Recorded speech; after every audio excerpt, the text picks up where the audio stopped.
Hello everybody, Michael44 here, bringing you a video, and today we are talking about 10 widespread misconceptions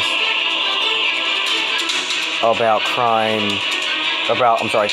wide misconceptions about forensics and crime. Although forensics is a well-spread field, many have accused it of being less of a science and more of a pseudoscience, with untested claims and high error rates.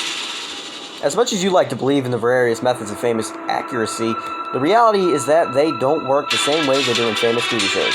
Furthermore, criminals and their methods of crime are often dissimilar as well.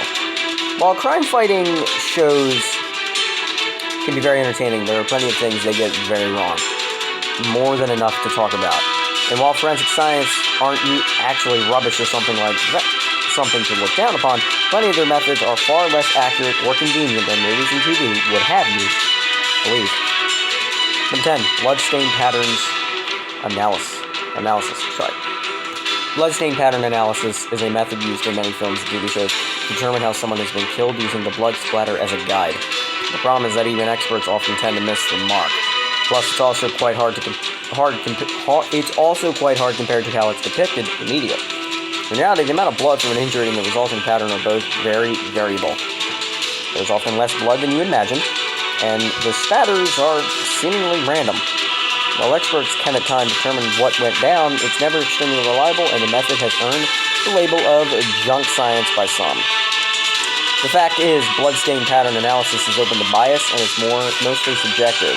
It simply doesn't follow the basic scientific principles, and has a really high error rate. If you get murdered, you better hope the pattern of your blood isn't all they have to go on. However, as you'll see, many well-known methods aren't that reliable either. Number 9. Serial killers. Serial killers, on average, really aren't anything like they believe to be at times. I know, shocker. But on a serious note, while a lot of you might have known this, most serial killers are far from evil geniuses carrying out perfect murders. Maybe farther than you imagined. While the majority are white men, which are the stereotypical culprits, the rest doesn't quite check out. Most notable, while some are very intelligent, the average serial killer is no genius. In fact, their IQs are hardly anything special, averaging 94.7, which is on the lower end of the average range of 90 to 110. Those who use bombs were statistically the smartest. Those who shot their victims or used close quarter violence were in the middle, and poison users were the dumbest. Number 8. Crime rates. Believe it or not, crime in the United States is statistically almost an all-time low, which is certainly not what many Americans believe. The popular opinion is that crime is at an all-time high and that it just keeps rising, but that couldn't be farther from the truth. Statistics show that crime is in fact low compared to previous decades. Murderers have gone down especially. Truth be told, there was a slight rise in 2016, but since then, it's begun going down once again. What caused the sudden rise in murders is mostly a mystery, but as issues are being dealt with, the situation is looking to become better. And then again, the U.S. murder rate is still considerably higher than most first world countries. Number 7. Forensic toxicology. Back to forensic science. Forensic chemistry and toxicology are the studies of chemical substances in a forensic context, such as drugs found in the victim's or criminal's body. Sounds good on paper, doesn't it? Finding out what drugs or substances a victim's or suspect's body contains is certainly a very useful thing. The problem is that the reality isn't quite that simple. Said reality is that these results are often handled in an unskilled manner or even plainly manipulated. In one infamous case, a woman named Annie Dokken, who wanted to look like a good worker, manipulated, ruined, and faked more than 60,000 samples, sending innocent people to jail and letting others go free without the punishment they deserved. In 2012, she was arrested for the purposeful mishandling of so many samples. Number 6. Fingerprints. Yes, you guessed right. Fingerprints aren't exactly reliable either. Fingerprint analysis is still vulnerable to human bias and subjectivity. Also, there's no machine that magically compares fingerprints, either not to satisfy accuracy at least. The general rule of thumb is that a science shouldn't have a fail rate higher than 5%, with even that being very high, and in some disciplines, such as pharmacy, this fail rate has to be much, much lower. with even 1% being very high. Fingerprints have more problems than just human bias and not so accurate automated programs, though. If you watch crime-related TV shows, you may have heard the term partial print. Having only a partial greatly hinders the accuracy of fingerprint analysis. And it's not as common as you might think for someone to just have a complete fingerprint or even a satisfying one. Thus, the failure rate increases even more. Additionally, while this is a problem that's less relevant, koalas have very human-like fingerprints. So much so that their prints have even fooled police. Number 5. Bite mark evidence. The idea behind the bite mark evidence is simple. You notice a bite mark at the crime scene, happens more often than you might think, and then you try to identify who that bite mark could belong to by hiring a forensic dentist. That, like many of the items on this list, sounds like a great method on paper, but practice shows something else. Bite mark evidence has been deemed unreliable many times, so much so that it has attracted the attention of judges, who are also starting to take it less as foolproof evidence and more as a quite random method.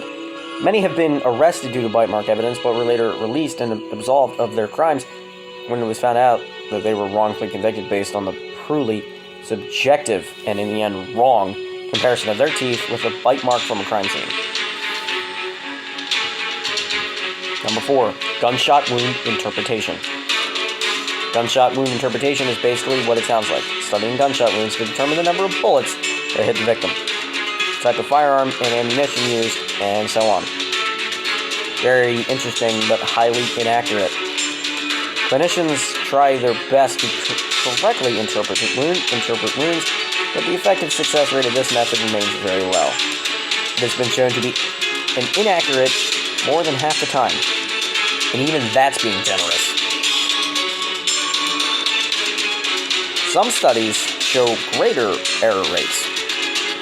As the trend is with a lot of forensic methods, the level of objectivity with this method is quite low, so it shouldn't be deemed a go-to reliable way to solve crimes. The sad truth is that it fails more than it succeeds. Number 3. Suppressors. While not exclusively related to a crime, suppressors, or silencers, are commonly believed to be a magical accessory for your gun that makes gunshots close to silent, hence the widespread use of the term silencer, which is quite inaccurate to say the least. That's right, spy movies, guns fitted with suppressors aren't at all silent. In fact, they only make a gunshot quieter, reducing the noise from 140 to 160 decibels to 125 decibels in some weapons. On average, suppressors grant a reduction of 20 to 40 decibels, noticeably quieter but far from silent. Suppressors are in no way useless, though, as any noise above 140 decibels is intensely damaging to our hearing. Bringing that number down even a little isn't something to be underestimated. It might not let a spy wipe out a room of bad guys without being noticed or help a hitman to kill in silence, but it can prevent you from quickly going deaf if you aren't wearing ear protection. Number 2, hair analysis. Hair analysis involves observing someone's hair under a microscope and comparing it to hair found at the crime scene. Sadly, as per usual, this is another flawed and unreliable method. Between 1989 and 2016, 74 people were wrongfully imprisoned for multiple years based on nothing more than an inaccurate hair analysis. This method has since been deemed flawed and unreliable by some. It still goes against basic scientific principles and suffers from a massive error rate and subjectivity, not unlike some other methods on this list. Scientists also can't quite estimate the chance of hair having a specific characteristic, as they don't have a database of hair samples like they do with fingerprints.